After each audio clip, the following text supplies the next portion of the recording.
Okay.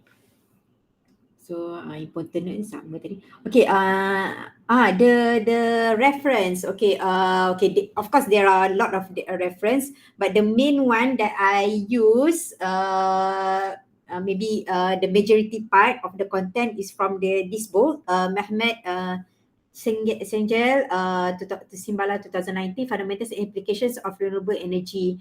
Uh, I'm not sure if they already have the PDF because it's quite recent, 2019. But it's okay if you don't have the book.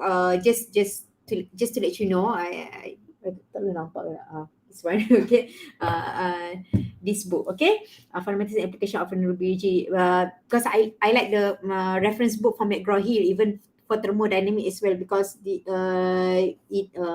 very simple, focus, and the exercise also, the problems that they give very suitable, okay, for our course. Okay, next. Okay, so these are the content for today. Okay, first, okay, so I would like to recap, just do some refresh on the fundamental part of this renewable energy subject. So basically, when we mention energy, the fundamental is thermodynamics. Okay, so actually thermodynamics related well with energy. So it's like, for example, if you okay, maybe in aerospace, if we have to learn about the aerodynamics of the aircraft, right? In order to design the aircraft, we need to learn about the aerodynamics. But the fundamental part of the aerodynamic is actually, one of them is fluid mechanic. So you need to learn, even though the fluid mechanic we can apply in aerodynamic, in hydraulic, piping, etc. But fluid mechanic is one part of the fundamental course before you learn aerodynamic. I think you cannot just jump into aerodynamic. You cannot understand if you don't know the basic of fluid mechanics. So the same as in for energy. Okay, so energy, the fundamental, the fundamental laws, principles, etc. are in thermodynamics. Okay, thermodynamic, heat transfer, right? So energy, that's what energy is all about. Okay, so thermodynamics is the science of energy. Energy is the ability to cause change. Okay, so from these slides, the main important thing that we have to like macam pegang recall back is this principle, conservation of energy principle, and this about the energy cannot be created nor destroyed. Okay, so we need to understand that this law, this principle, conservation of energy. Okay, so that energy, it always exists in this world. Okay, before you design something, technology, system, for energy, new technology, etc., we need to understand that the energy cannot be created or destroyed, but it can be transformed from one form to another form. Okay, so that's why we always have to have a heat source and the product. What is our product? What is the power output? Okay, so for example here, the simple example one, PE is potential energy and KE is kinetic energy. I hope you remember that. So potential energy always linked with the height, the altitude, the level or something, right? Okay, so when, for example, here we have like a stone at the cliff here, or a solid here. So this solid at a very high level at the top, it has, for example, potential energy of 10 units. Okay, initially. So when it is not in the move, okay, no movement, so the kinetic energy zero. Okay, but once we drop the whatever it is, so this solid, this stone, okay, we drop it, fall down, so the energy will change. So some part of the energy, for example, here's 3 units, right? The 3 units from the 7, from the total 7 at the beginning, 3 units of the energy is being transformed to kinetic energy. It's been changed to kinetic energy. PE changed to kinetic energy, but there are still some potential energy left because the solid is still at a certain level, so it still does have a gravitational acceleration force, right? So we still have potential energy, but some part of it have been transformed to kinetic energy. Okay, so that's why we say the energy cannot be destroyed, but it can be transformed to another form of energy. Maybe at the sea level, the potential energy is zero, but the kinetic energy become 10. If it's the efficiency is 100%, then 10 to 10, but normally it's not 100%. Okay, so it's like that. Okay, we can transform the potential energy to kinetic energy, but we cannot destroy vanish the energy. Okay, it always transform from one part to another part. Okay, so that is the first law. First law of thermodynamics. We have two laws of thermodynamics. Okay, the first one is the conservation of energy. Okay, that energy cannot be created or destroyed. So there is always an energy balance. If we lose this, then we get another form. Okay, there's always balance. So you will see the equation of energy balance just later on.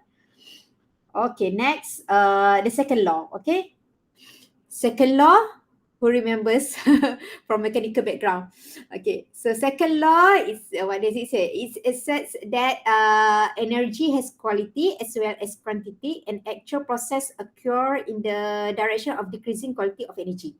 Okay, so actually, second law, okay, so the first law is not enough to characterize the process, a model or process. Okay, because we know that in reality, not all of the energy produced useful energy, right? Useful mean that it can be used or it can be transformed to full force movement, like for aircraft. Not all the fuel that be burned in the combustion chamber, not all of this heat energy are going to be used as are going to be transformed as the thrust force in order for the aircraft to move, to propel. Okay, so that's why second law has to come in. Okay, so we have to use the second law because second law helps us to really characterize the useful energy that actually being used. Okay, another one, why second law? Because second law also help us to measure the irreversibility of the process. Reverse goes time, so irreversible cannot be reversed. Okay. Okay, so second law help us to characterize the irreversibility of the process. Okay, means that how much the process loss, the energy loss from this one. Okay. So as an engineer, we always have to know. We always try to measure how much is the energy loss, because we want to overcome. We want to at least reduce the energy loss, right? We want to reduce the energy loss to increase the performance. So we need to take into account the irreversibility of the process. Okay, the irreversibility can be caused by friction or anything the change of temperature, right? Okay, for example, this one is very easy one. The if you have a cup of coffee, right? You have a cup of coffee in a mug or in a cup. You put on the table in your room temperature. Okay, without any extra electricity or any power, you just leave it there. Okay, so after some period of time, the coffee will cool down by itself, right? It will cool down maybe to 50 degrees Celsius, 30 degrees, okay? And the environment surrounding the hot coffee, maybe not the entire room, but just surrounding the coffee, the cup, will maybe increase a little bit to 25 or something like that, right? So that is normal phenomenon process. Okay, but the process cannot be reversed back. Okay, we cannot reverse back naturally. The heat from the environment cannot transfer. Cannot transfer. It heats back the coffee, right? Without any electricity or refrigerator, right? Okay, so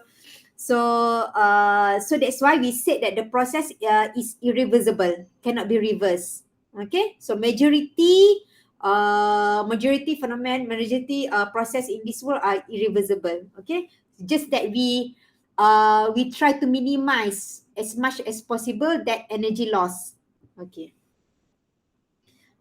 uh Okay, so these are the application. Okay, so like I said just now, why we need to refresh back, or why we need to learn the first place thermodynamics or heat transfer, because these are the applications that use this fundamental of thermodynamics. So the first one, of course, that's what we are going to try to study in this program course. Okay, so for example, you have a residential house, our house maybe. Okay, building. There is heat exchanger. There's shower. Maybe you use a solar hot water system to heat the water for us to shower in the bathroom. And then you have solar, maybe you use solar collector, PV, solar PV, right? To for the electricity of your house. Okay, in order to get uh, to have a more clean energy. Okay, for house. And then we have a refrigerator. So our refrigerator also applies the concept of thermodynamics. Okay, but refrigerator and heat pumps, we don't use thermal efficiency. This efficiency, right? This is the notation for efficiency. Normally we calculate the efficiency of each of the device process, right? But refrigerator, to characterize the performance of a refrigerator, we use this one. Maybe some of you remember COP, coefficient of performance, because coefficient of performance can be more than one, or more than, that means more than 100%. But efficiency, it has to be less than 100%, cannot be more than 100%. Okay, so refrigerator also, okay, how the refrigerator works, also applies the thermodynamic concept, and then both how the movement of the vehicles, and then this aircraft, spacecraft, right, the engine from the pembakaran, combustion chamber, okay, fuel and the air, oxygen in the combustion chamber of the aircraft. The fluid the air is heated up, and then we produce a thrust, so that the aircraft can propel, can move, okay, can fly. Okay, and then power plants also, okay, power plants also use gas turbine engine concept. Okay, gas turbine engine. Okay, power plant. So to convert to produce power, electricity or mechanical power. Okay, so we apply this gas turbine engine or gas turbine cycle also. Okay, and then okay, human body also, when we eat, we transform the energy from the food, from the calorie, the calorie of the food that we eat, transform to energy in our body. Cars, wind turbines, wind turbine also. Wind turbine, we use the wind energy, the movement, the speed of the wind. Okay, because the wind speed. Okay, so in the wind speed we has kinetic energy, the movement of the wind.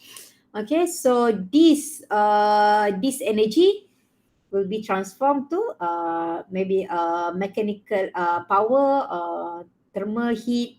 Okay, just put heat. Okay, power. Okay, transform the energy by using the turbine. So we have turbine. Yes, turbine is a device that used to convert the energy, okay, from one form to another form. Okay, and then food processing, piping. Okay, so all of them are the applications of thermodynamics. Okay, so actually even if we are not from mechanical background, there are the other branch of engineering also have to learn thermodynamics. As far as I know, chemical engineers also they learn thermodynamics.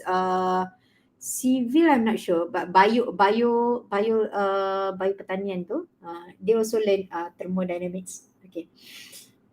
Okay, this one a little bit flashback about the steady flow system. Okay, when we say steady flow, means a steady flow process means that at a certain period of time, we consider that the properties, temperature, pressure, mass are independent of times. Okay, normally the energy balance also, we have like a partial derivative like this.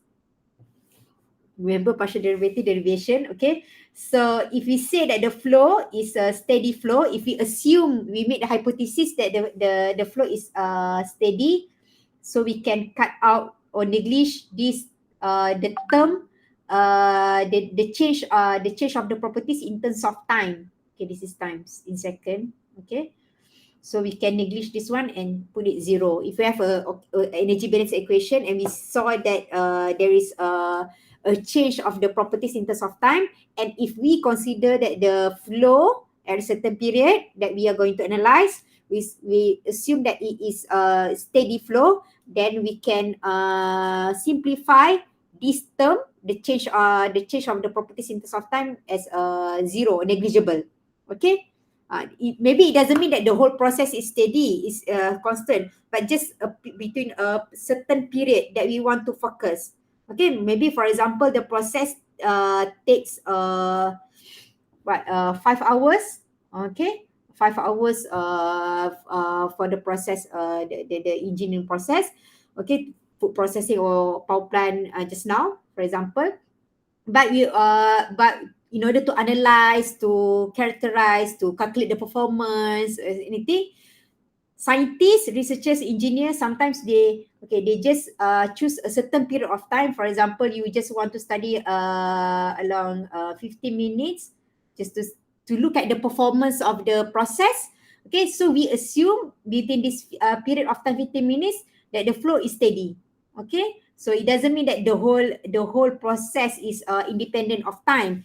Just within the certain period, we assume steady flow process, so that once we assume a steady flow process, we can apply all the related equation. Okay, so if you read articles, paper, research paper, if you read some of the later on you have to do literature review, etc., right, for your thesis, for your dissertation, and you read articles, especially about energy, scientists, the researchers, the authors, they always make like a statement, pre-statement, orang kata macam pre-statement dulu, which is their hypothesis, their assumption. Okay, so normally a majority, they will make assumption that the flow is steady. They have to state that first. We assume that the assumption that we made, the authors, they mention, we assume that the process is in steady flow. They have to mention that, otherwise examiners or reviewers, they will trigger something, or if they apply certain law, right, certain energy balance or certain law equation that cannot be applied in steady flow process, then the evaluation, the analysis will be totally wrong. Okay, so that's why it's important, if you want to apply certain principles, certain law, it is important to justify first what are your assumption, what are your hypotheses, right? So normally we choose steady flow because of course it is simplify the equation or the evaluation, the analysis, simplify, even though it is not real, but it simplify the analysis, so that we can determine the performance, evaluate, etc. Okay, so that is what steady flow process also is like this. Okay, you dah mula equation dah. Okay, this one. Okay, first this mass balance, conservation of mass. This simple dulu. Okay, remember this one. This is the mass balance, or what we call conservation of mass. Conservation of mass. Or there's another name, if you remember, continuity equation. Continuity equation. Okay, sorry lah tulisan. So, sama je kalau disebut conservation of mass or disebut continuity equation, benda yang sama. Okay, sebab in order for the flow to be continuous, right, means that the mass is conserved in an outlet. Okay, in the outlet. So this is the first conservation law principle. Okay, mass balance, conservation of mass. Okay, so mass flow rate. Okay, m dot is the mass flow rate. Inlet equals the sum of the mass flow rate at the inlet, because the inlet can be maybe there are 2-3 inlets. Okay, so the total, the sum of the inlet is equal to the sum of the mass flow rate at the outlet. Mass flow rate kilogram per second. So the mass flow rate can be written also in density, volume, area. Okay, density, volume, area. Okay, so we can use this equation. These are one of the important equation. Okay, and then energy balance. Okay, energy balance or conservation of energy. So this is the from the first law just now. Okay, since we know that energy cannot be created or destroyed. Okay, so we need to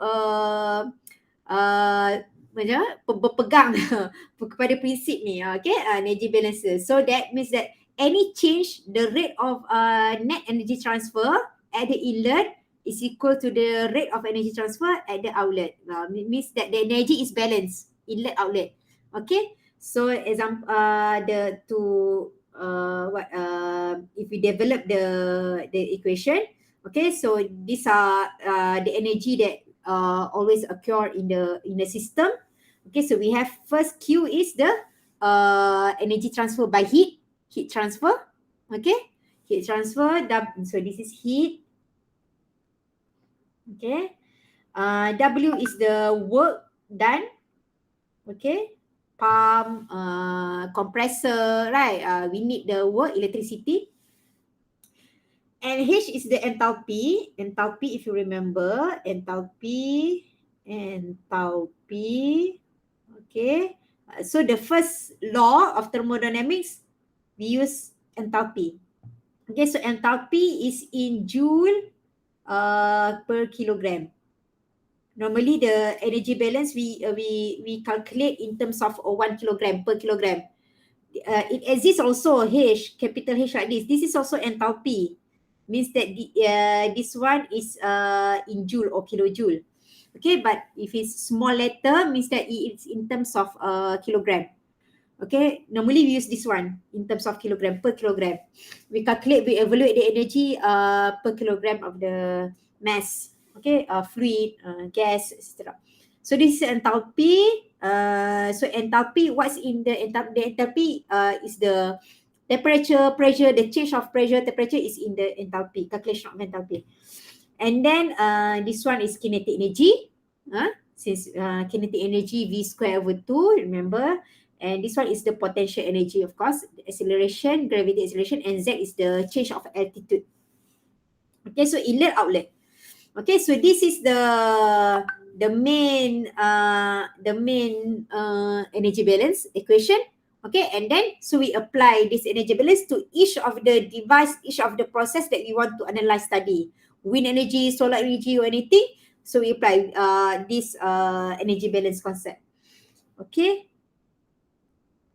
This one. Okay, for example, this one. This is the most simple, the basic cycle. The basic cycle in thermodynamic or anything energy process. This basic cycle, we need to have these 4 component. This is the minimum. Okay, in order to create mechanical power or to produce electricity generator, at least we have to have these 4 component. Okay, so the first one is pump. Okay, of course, to compress. Okay, pump is always used for liquid. Okay, The working fluid in types of liquid. If it's gas, we use compressor. Okay, the function is the same, is to compress, to increase the pressure and temperature, but the difference is that the fluid inside it. Okay, so this one is for gas. Okay, so in this example, it is the cycle for liquid. Okay, water, any refrigerant that use in liquid phase.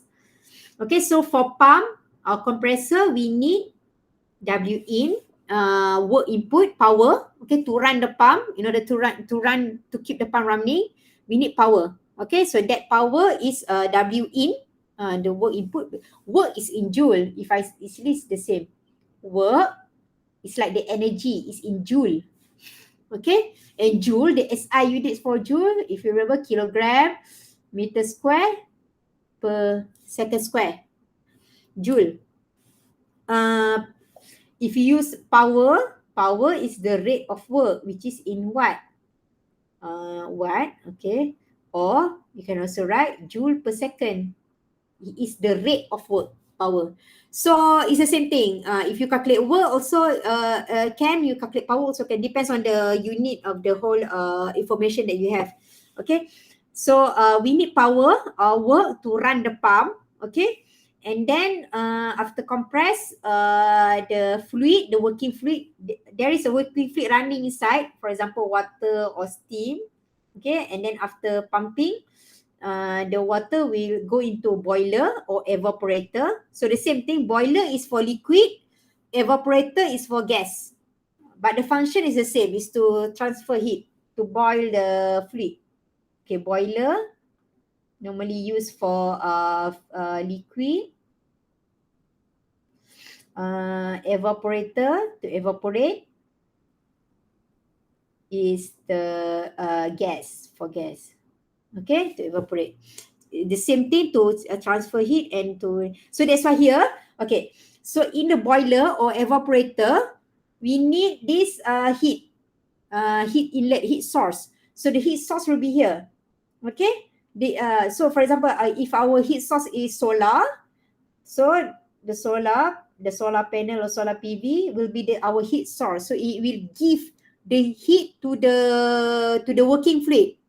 This is what we call working fluid. There must be working fluid inside the engine cycle. Okay, so the heat from the solar will exchange with the water or any fluid inside the boiler. Heat exchange. So boiler is a type of heat exchanger. Banyak dah contoh page ni. Ingatlah ke. So okay, we have a heat exchanger. Of course, the name, we understand from the name, heat exchanger is to, the function is to exchange heat from at least two fluid, from one fluid to another fluid. Okay, so boiler, condenser, evaporator, what else? Reheater, intercooler, preheater. That all of them are types of heat exchanger. Nama je lain, tapi nak katanya mereka tu adalah heat exchanger. Okay, so dia cuma depends on the function. Okay, so heat exchanger is to exchange heat between at least two fluid lah. Okay, so here for example, if you have a solar, the heat from the solar will be our hot fluid. Okay, and our cold fluid will be this water, the working fluid inside, the steam or water, okay, whatever we have, whatever we use, the refrigerant or anything, right? Okay, so it will exchange, will give heat from the hot, transfer the hot fluid to heat transfer from the hot fluid to the cold fluid in the boiler. Okay, so that the water evaporates, increase temperature. Okay, and then turbine produce power. Okay, produce power and link with the generator normally, okay, to produce electricity, mechanical power. Okay, and then to complete the cycle, we need to have this Q out. Okay, Q in, Q out, W in, W out. So Q out is here in this cycle is the condenser.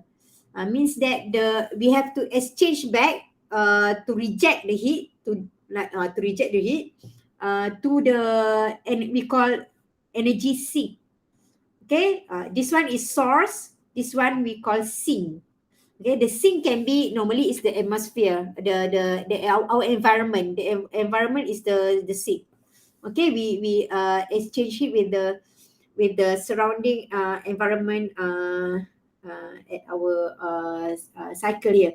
For example, if the refrigerator, okay, so if the refrigerator, that's why the condenser in the refrigerator is very important, because here from here that the heat, the cold heat, okay, the cold fluid heat, the cold fluid, the cold fluid will be used to cool our food, our drink, etc. Right? So you transfer the cold fluid, the cold environment to the surroundings. Okay, so this is the complete, the basic cycle. Okay, so from the energy balance just now, this energy balance.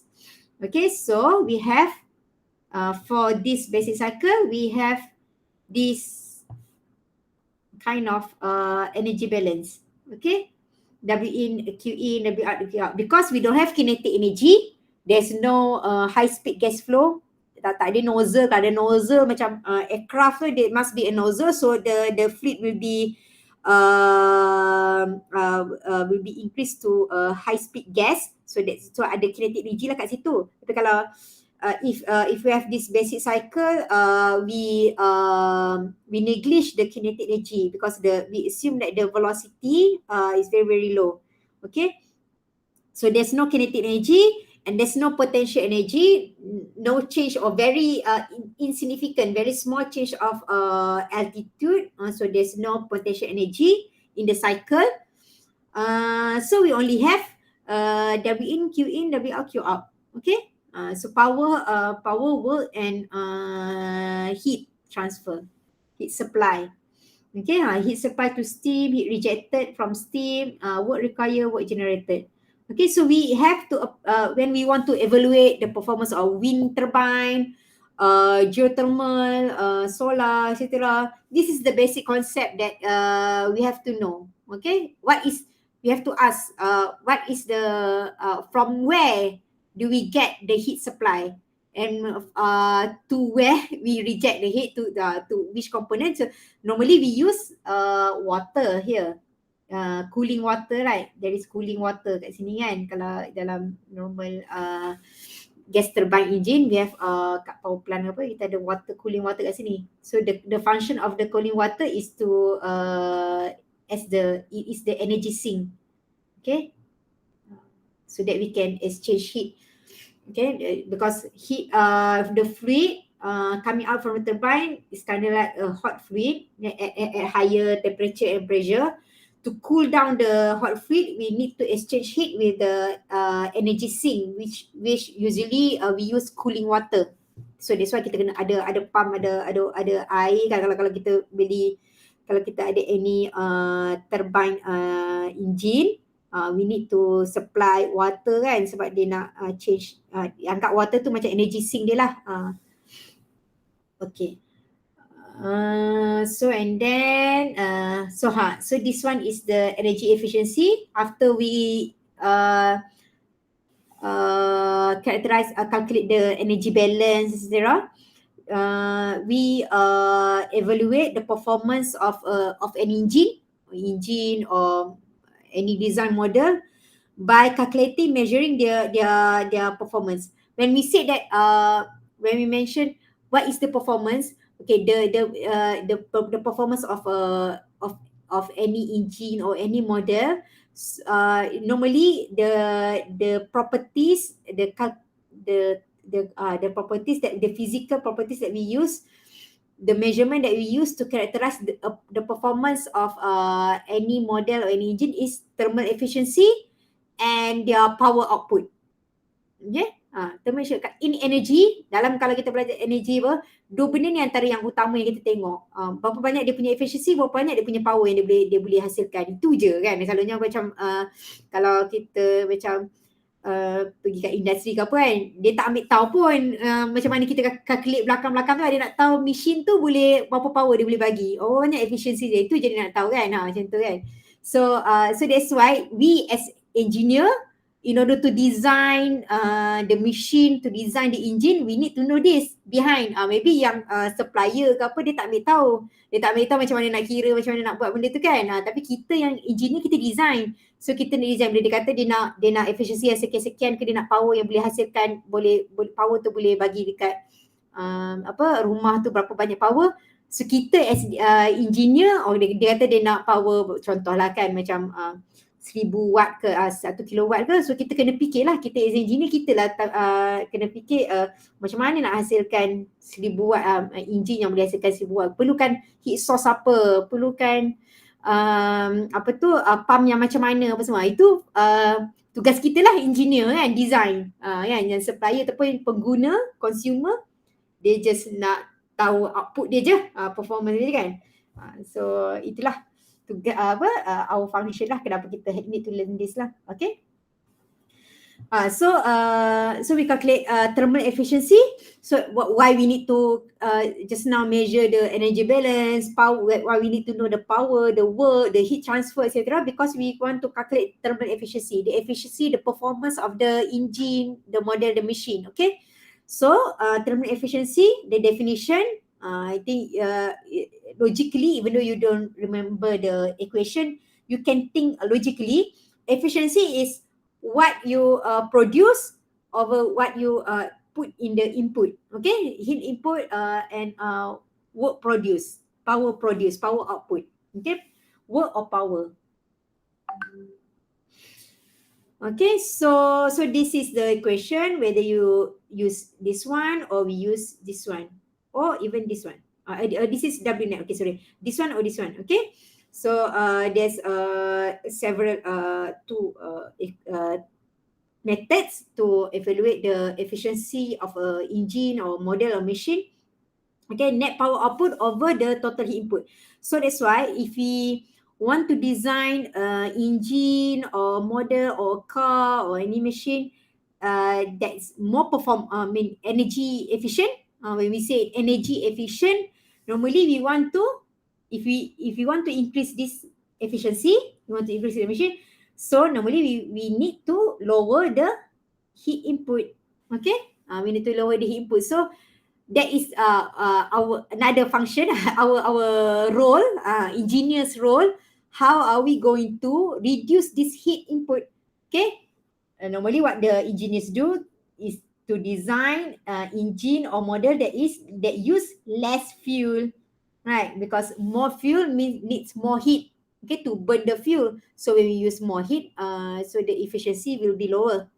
Okay, so we need to design to fikir macam mana nak kurangkan penggunaan energi kan, less fuel. So that's why we replace with renewable energy, sustainable energy, right? Energy, clean energy, right? Okay, so kat sini lah dia punya ni, dia punya dah hilang lah. Dia punya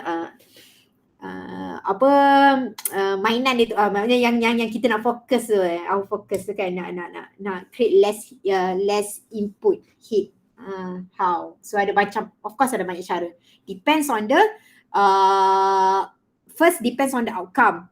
Sometimes the supply or the consumer, they are not looking for the most efficient engine or the most efficient model, 100% or 80% efficiency or what. Sometimes they focus more on the power output. Okay, for example, for aircraft engine, saya bagi contoh aircraft lah sebab dalam aerospace juga. Aircraft engine, yes, we calculate the efficiency of the engine, but to characterize the performance of an aircraft, the more important is the thrust power, which is the power, like the power output. The thrust power produced by they can be produced by the engine aircraft. Itu lagi penting. Dia nak tahu berapa banyak thrust power dia boleh produce, engine aircraft tu dia produce, so that dia boleh pergi lagi jauh lah, kurang minyak apa semua kan. Itu lagi penting berbanding dia nak tengok efficiency. Dia tengok juga efficiency. Tapi kalau antara dua faktor tu, dia lebih pada faktor trust power kalau untuk aircraft engine. Sebab of course kita kadang-kadang tu bila kita design tu kita tak boleh nak compromise semua. Kita tak boleh nak dapat semua benda. So kita akan pilih mana yang apa yang objektif kita lah. Okay, dah azan. We take a break. So insyaAllah kita datang balik dalam, insyaAllah tak banyak lah kot lah nanti, dalam 7.30 macam 7.30 boleh kita break kejap. Okay, so I stop here.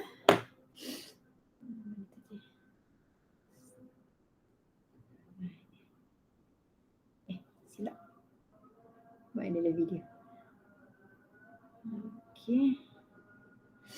Okay, so we see later on at 7:30, 7:32 macam tu lah kan. Okay, thank you.